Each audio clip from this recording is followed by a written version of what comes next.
저희가 신랑 신부님들이 오시면 그 웨딩홀 섭외를 많이 해드려요. 근데 이제 웨딩홀 같은 경우에는 신부님, 신랑님들이 웨딩홀에서 제일 첫 번째 물어보는 게 뭐냐면 하객이 어느 정도 양가 합해서 어느 정도로 예상하세요? 라고 물어보세요. 근데 신랑 신부님들은 누가 언제 어떻게 진짜 오실지 안 오실지 어떻게 알아요? 방문을 모르잖아요. 결혼하는구나, 그래 갈게 해고 안 오실 수도 있고, 별 저분들은 안 오실 거야 했지만 오실 수도 있고, 이제 이런 경우 때문에 잡기가 쉽지 않아요. 그거는 예상하기가. 하지만 그냥 보편적인 그동안의 데이터를 참고로 해서 잡으려면은 집안에서 결혼을 하실 때 첫째, 둘째, 셋째까지 요새 뭐 있을까, 아무튼 보통 있으면 첫째분들이 결혼하는 경우가 있고 둘째가 먼저 결혼하는 경우가 있죠. 그러면 한 그 집 안에서 친척들 빼고 우리 직계 가족 중에서 처음 결혼하는 경우,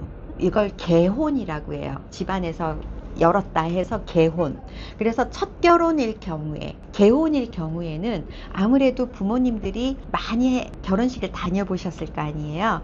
그래서 다녀보셨기 때문에 그분들도 다 온다고 봐야죠. 약간 품앗이라고 할까요? 아무튼 그래서 그분들이 많이 오시기 때문에 첫 번째 결혼 두 양가마다, 물론 부모님들이 어느 정도의 지금 사회 활동을 왕성하게 하셨는지 그거에 따라 차이는 있지만 두 양가 모두 개혼이다 이랬을 경우는 한 300분 정도는 잡아요.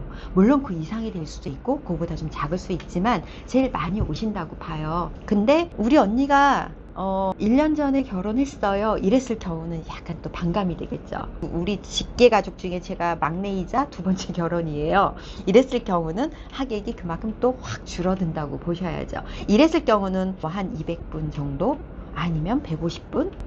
요런 정도로 해서 계산을 잡으시는 게 좋고요. 이거는 토요일날 결혼을 하든 일요일날 결혼을 하든 뭐 큰 차이는 없는 것 같아요. 근데 이런 경우도 있어요. 저희는 제가 막내고 우리 언니 오빠가 다 결혼을 해서 오실 분들이 별로 없어요. 그래서 저희 집은 아마 많이 오셔야 50에서 60분, 신랑님 댁도 50에서 60분 해서 그 보증 인원을 딱 100분을 잡았단 말이에요. 근데 그날 막 그 하객분들이 너무 많이 오셔서 곱하기 2가 된 거죠. 200분이 오셨어요. 그래서 작은 홀을 잡았는데 막 넘치는 거죠. 근데 여기에서 제가 드리고 싶은 얘기가, 홀을 우리가 200분이 오신다, 300분이 오신다를 떠나서 홀을 너무 큰 거를 잡잖아요.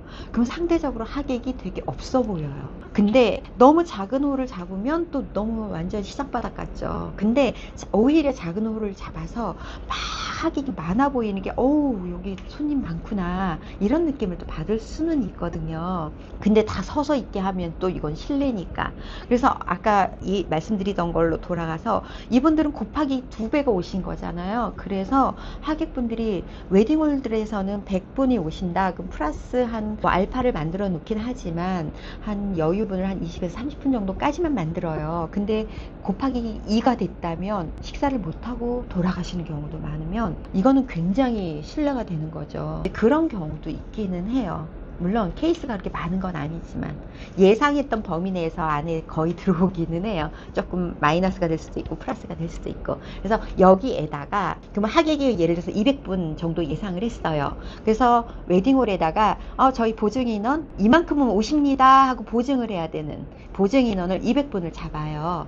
근데 우리가 하객이 170분이 오셨어요. 그래도 200명의 식사 대금을 지불을 해야 돼요. 근데 220분이 오셨어요.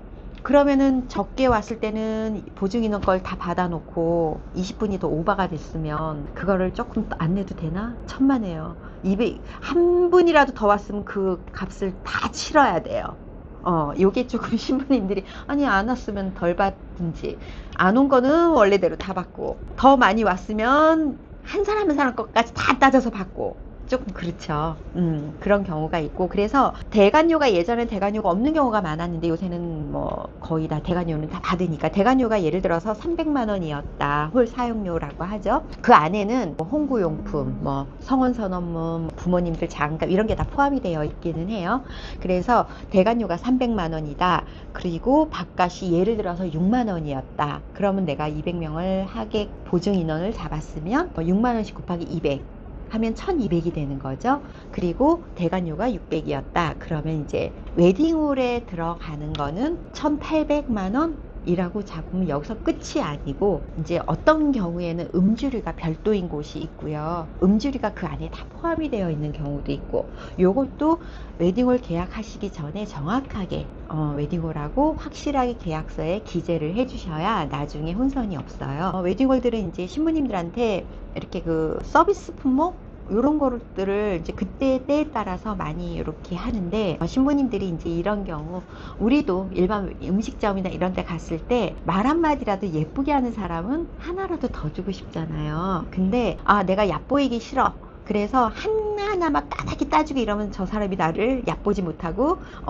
잘해줄 거야. 전혀 그렇지가 않아요. 그래서 저는 모든, 이게 꼭 웨딩뿐 아니라 모든 일상생활 라이프에서 그 사람한테 내가 조금 더 한마디라, 뭐 옛날 말로 뭐 말 한마디로 청량빛을 갚는다라는 말도 있듯이 한마디라도 조금 더 예쁘게, 근데 저희 이렇게 해서 너무 여기 홀도 예쁘고 상담해 주시는 분도 너무 잘해 주셔서 여기서 꼭 하고 싶은데 저희 요런 거 좀 서비스로 좀 해주시면 어떠실까요? 요렇게 얘기하는 거 하고, 저희 여기서 할 건데 서비스 더 없어요? 이렇게 얘기를 하는 거 어떤 사람한테 더 해주고 싶을까요? 이거는 이제 자기의 말하는 거기에 따라 이게 많이 바뀌는데, 그래서 받을 수 있는 그 서비스 항목은 뭐 축하 연주 같은 거, 그 다음에 뭐 전문 사회자, 요런 품목들을 웨딩홀에서 서비스로 받을 수 있는 것들도 있어요. 아니면 이제 웨딩홀에 혼주분들 뭐 미용실이 있다, 그럼 혼주분들 그 메이크업, 헤어 요런 것도 서비스로 받을 수 있는 것도 있고, 그래서 신부님들이 가셔서 웨딩홀들하고 가격 말고도 이렇게 조율할 수 있는 부분들이 굉장히 많아요. 그래서 웨딩홀은 이런 형식으로 얼마 들어가겠다 계산을 하시면 되는 거죠. 저희가 웨딩홀 섭외를 해드려요. 지역을 어디로 보세요? 저 서울 전역이요. 그렇게는 조금 어렵고, 양가 분들이 어느 지역에 사시냐 해서 중간 지점으로 잡으시는 게 가장 좋고요. 거기에 뭐 지방에서 올라오시는 경우가 많아요. 그러면 뭐 서초 뭐 이런 쪽으로 많이 잡으시고, 고속도로에서 잡기 쉬운 곳. 그러면 웨딩 플래너들이 이제 업체에다가 웨딩홀들에다가 우리 신랑 신부님들 언제 가실 거예요? 그러면 정가가 있으면 어느 웨딩홀들은 정가 그대로 안내하는 경우가 있어요. 그러면 저희 신부님 좀 조율 안 될까요? 그러면 방문하시면 저희가 알아서 조율해 드릴게요. 이런 경우도 있고요. 그럼 좀 내고가 어떻게 될까요? 그러면 정상가는 이건데 플래너님이 이렇게 말씀을 해주시면 저희가 이 정도까지 조율을 말씀드려 주세요. 하지만 오시면 여기서 더 저희가 내고를 해드릴게요. 이런 경우도 있어요. 근데 이렇게 조율을 해도요, 신부님들이 가셔서 웨딩홀과 신부님이 어떤 형식으로 그들하고 같이 말을 예쁘게 잘 섞느냐, 어떤 식으로 조율을 하느냐, 이거에 따라서 그 금액이 서비스가 더 나올 수도 있고 아예 서비스가 없을 수도 있고, 이런 부분들이 있어요.